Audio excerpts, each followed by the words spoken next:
আচার খেতে ভালোবাসো না এমন মানুষ কমই আছে। আর সেই আচারটা যদি তেঁতুলের বা কুলের হয়, ওহ, তার মজা তো আলাদাই।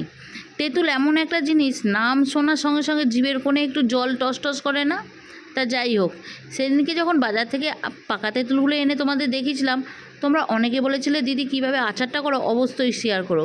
আজকে সেটাই করব। দেখো, আচার হয়ে গেছে, খেতে বসে গেছি। ও না, তোমাদের জন্য রেসিপিটাও রেখেছি। আগে ভাবলাম একটু খাওয়ার ফুটেজটাই দিই, তোমরাও একটু লোভ রেখে যাও, যাতে বানাতে হয় কিভাবে সেইটা দেখে চটজলদি বানাতেও পারো, তাই না? আর আমার সাথে আমার ছোটো ছেলে কিন্তু ভীষণ স্বাদ দেয় এসব আচার ঠাচার খেতে। এখন আর টক আচারটা আর অতটা খেতে পারি না, দাঁতটা ঠকে যায়, কিন্তু এই টক মিষ্টি ঝাল আচারটা ভীষণ ভালো লাগে। চলো তবে কিভাবে বানালাম দেখি। আগেই তেঁতুলটা ভালো করে বেছে ঠেচে নিয়ে একটু হালকা জল দিয়ে হালকা করে চটকে রাখতে হবে।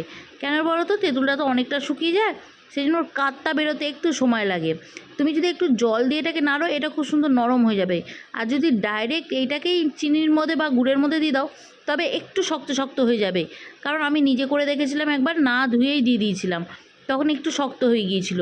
এটা আমার শাশুড়ি থেকে শেখা, যে একটু জল দিয়ে নেড়ে নিলে নরম থাকে। আর এই যে এইগুলোর পরে বলছি।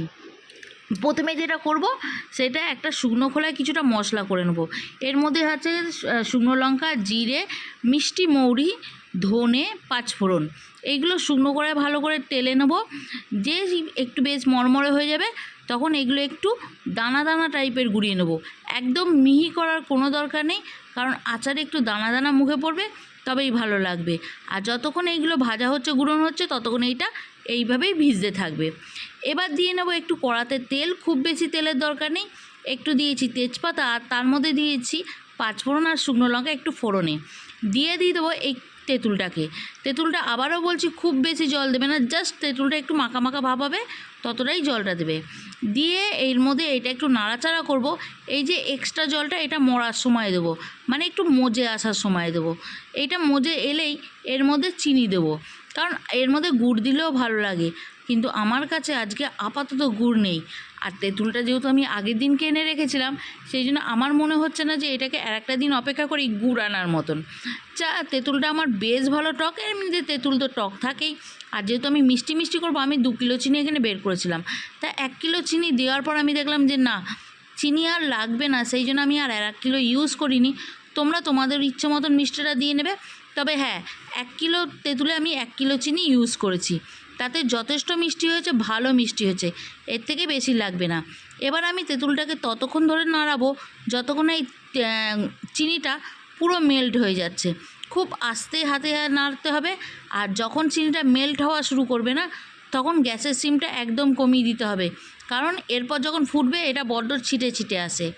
আর এখানে দেখেছো, ওই যে তেঁতুল বেছেছিলাম, বললাম এইটা কি করব পরে বলছি। এই যে সেইটা হচ্ছে ছাটগুলো, এগুলো জলে এইভাবে ভিজিয়ে রেখেছি পরের দিনকে টক ডাল করব বলে, এই জলটা ছেঁকে নিয়ে। কিন্তু আমার এক বন্ধু কমেন্টস করে বলেছে এই জলটাকে একটু গুড়, পুদিনা পাতা, একটু বিট নুন আর একটু ভাজা মশলা দিয়ে গুলে শরবত মতন খেলে দারুণ লাগে। আর আমি সেইটাই করেছি। এইটার মধ্যে পরের দিনকে সকালবেলা টিফিন খাওয়ার পরে একটু চিনি, একটু পুদিনা পাতা, দেখেছো মুখে এখনও জল চলে আসছে, পুদিনা পাতা আর বিট নুন দিয়ে ভালো করে গুলে নিয়ে খেয়েছি, দারুণ লাগছিল খেতে। চলো, তেঁতুলের আচার আমার রেডি। বলো, দেখতে লোভনীয় হয়েছে তো? এটাকে আর একটু নাড়তে হবে, জানো তো, 2-1 দানা দানা ভাব দেখা যাচ্ছে কি না, আর একটু নাড়তে হবে, আর কন্টিনিউ নাড়তে থাকতে হবে, নাহলে কিন্তু নিচেটা লেগে যাওয়ার সম্ভাবনা পুরোপুরি আছে। আর এইটা ওই যে বললাম পরের দিনকে খেয়েছি, সেইটাই আবার তোমাদেরকে দেখাচ্ছি। এটা এইভাবে ভিজতে থাকুক, অসুবিধা নেই, এটার আর কোনো কাজ নেই। আর এটা খেতেও কিন্তু বেশ ভালো লাগে। তা যাই হোক, চলো, আমার দেখে এতটাই লোভ লাগছে না, আমি একটু বেড়ে নিয়েছি প্লেটে, যে ওপরে গিয়ে আগে বসে খাবো, কারণ আমি আর থাকতে পারছি না, এত সুন্দর গন্ধ হয়ে গেছে গোটা ঘরে। এই তেঁতুলটাকে কিন্তু বয়ামে ভরে সপ্তাহখানেক যদি একটু রোদ দেখিয়ে নেওয়া যায়, তেঁতুলের টক ভাবটা দানার মধ্যে যেটুকু রয়েছে সেটুকুও আস্তে আস্তে হালকা মিষ্টি ভাব ঢুকে যাবে, অসুবিধা হবে না। ওপরে নিয়ে যাওয়ার পর ভেবেছিলাম ছেলেগুলো সব ঘুমিয়ে রয়েছে, ও বাবা, প্লেট যেই দেখেছে ত্রিং করে উঠে পড়েছে। বেশি বদমাইশ তো আমার অরিটা। এই ল্যাব্রাডরদের এই হ্যাংলামো অভ্যাসটা না দেখে মনে হয় যেন কেউ খেতে দেয়নি।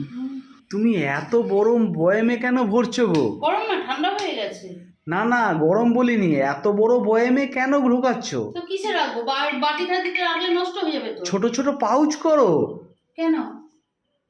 এই যে ঢাক পিটিয়ে বলেছো, হ্যাঁ, আচার আচার তেঁতুলের আচার, সবাই তো চেয়েছে দিদি আমাকে দিও আমাকে দিও, লাস্টে কি আমি মেট্রোজিল কিনবো? মেট্রোজেল কিসের জন্য? তুমি দেখে নিও মেট্রোজিল কি জন্য খায়। কিসের জন্য? ঠিক আছে। কিসের জন্য খায়? আরে পেট খারাপ হলে খায় তো। শ্যা, সবাই কি ওইভাবে বলেছে? সব এই জিনিসটা এমন একটা জিনিস না, যে দেখবে তার মুখ থেকে তুমি তো ওই লাল বলছো, পড়বে। তুমি ওই বলছো, আমার মুখ দিয়ে লাল পড়ছে। গন্ধটা তো টেম্পটিং গন্ধ, ও লাল বেরোবেই। দারুণ গন্ধ হয়েছে তো। ঠিক আছে। তুমি নজর দিও না, তুমি নজর দিও না। আমার নজর সুনজর। ও, তুমি আমাকে নজর দিয়ে দিচ্ছ, আমি শেষ হয়ে যাচ্ছি, আবার সুনজর। এই এই এই এই পড়িস না পড়িস না। না, অনেক কষ্ট করে বাবা। অনেক শুধু কষ্ট না, হ্যাঁ, এর মধ্যে অনেক পরিশ্রমও আছে। 2 সপ্তাহ ধরে কানে ফেঁচি ফেঁচি তবে পেয়েছি। হ্যাঁ। আচ্ছা, এই বিচিগুলো আলাদা করনি কেন? আমি বিচি সব, আরে বিচি মিস দানা দানা। দানা সমেতই খাবো। হুম, দানা সমেতই খাবে, ওটা আবার কি করছো?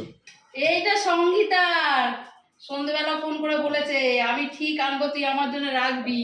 ও না রাখলে ও এসে কেঁই করবে, ওর জন্য এই কৌটোটায় ভরে রাখছি। এবার অনেকেই তো বলেছে, তা সবার জন্য একটা করে কৌটো ভরো। সবাই তোমার বাড়ি চেনে না, ও চেনে আমার বাড়ি। ঠিক আছে, ও চলে আসবে ঠিক, ও এই সপ্তাহতেই চলে আসবে। ঠিক আছে। না না, ওর তো কুকুরের কি হয়েছে না, শরীর খারাপ না কি হয়েছে না? সুস্থ হয়ে গেছে, ডাক্তার এসেছিল, ডাক্তার দেখিয়েছে সুস্থ। তাই এই হচ্ছে আমার আমার তেঁতুলের আচার। অবশ্যই এইভাবে বানাবে, আমার মুখ দিয়ে যা জল আসছে না। আমি তা রেসিপি দিয়েছো বন্ধুদের? হ্যাঁ হ্যাঁ, রেসিপি করে রেখেছি, এডিটিং করে দিয়ে দিতে হবে। ঠিক আছে, অবশ্যই সবাই বানাও এই গরমে। আর গরম গরম ভাতে আচার দিয়ে এই গরম ভোর, এই ডাল আচার আলুর চোখা হলেই এনাফ, তাই না? এই গরমে একটু আচার খাওয়া মানে মন শান্তি। কালকে রোদে দিয়ে দেবে মনে করে। তুমি আর দেখো না, এবার ওটা কাটো।